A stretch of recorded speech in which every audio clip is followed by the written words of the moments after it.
I can't say more about Tony. Tony is a self-starter. Tony has done more for this lodge than many people that I can think of.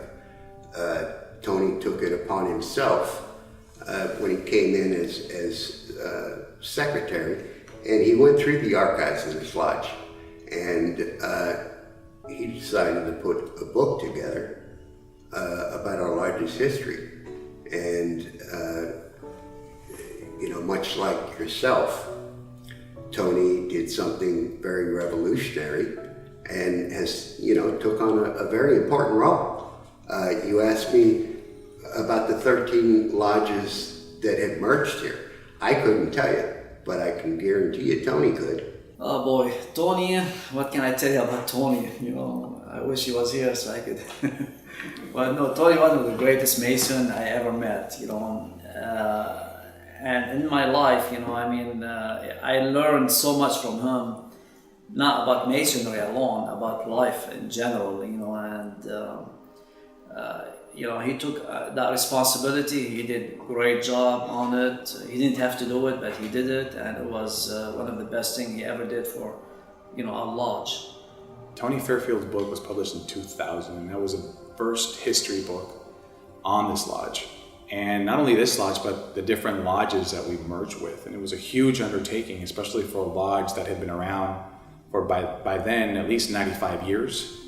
And to not have a record of its history published was a pretty sad thing, but he took it upon himself and did his diligent research to put a beautiful book together that we can reference now and use as a guide for understanding where the lodge came from and how it's been building itself. Well, I think that book it's not so much a history of our life, it was a kind of a compilation. It was a history of all the lodges that emerged, trying to reach out to those people and say, yeah, we recognize you. We acknowledge that you were part of our lodge.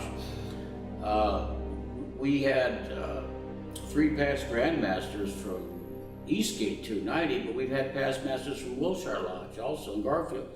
And it was an attempt to reach out and give a little bit of the history of each lodge as best as could be done. I loved it. Did you help? Oh, might have given Tony some insight on some things, but basically Tony did the research on it. He went through minutes of Hall Association and lodge minutes and things like this. There's one Mason that really stands out a lot, and he was so instrumental in helping me to become a better Mason, a better person, and to feel at home in his lodge, and that was Tony Fairfield. Very instrumental in making everything comfortable here for me. Tony Fairfield, he is a true Mason. He is a true Mason. He makes all Masons feel comfortable. But then again, you know, if you get on his bad side, he'll get you. 2007, one of the best years from this lodge. I was a master of this lodge. It was one of the, you know, my best experience. You know, the secretary at that time was Worshipful Tony Fairfield.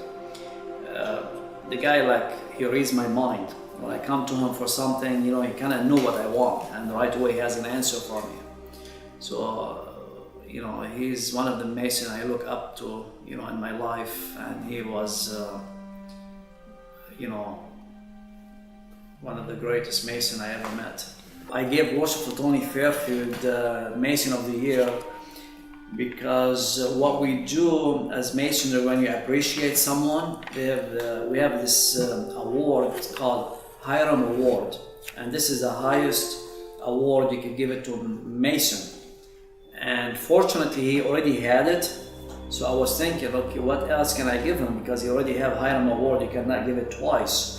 So I was thinking, what should I do? Then I came up with this idea, make him Mason of the Year, and to appreciate what he did for me and for the lodge. Because this guy, you call him, 6 o'clock in the morning, he's up, and if you have a question, you call him, he calls you back the next morning, and always excited, always want to help and give you, give hand and volunteer. He doesn't have to do it, but he does it just to show his love for masonry, I guess.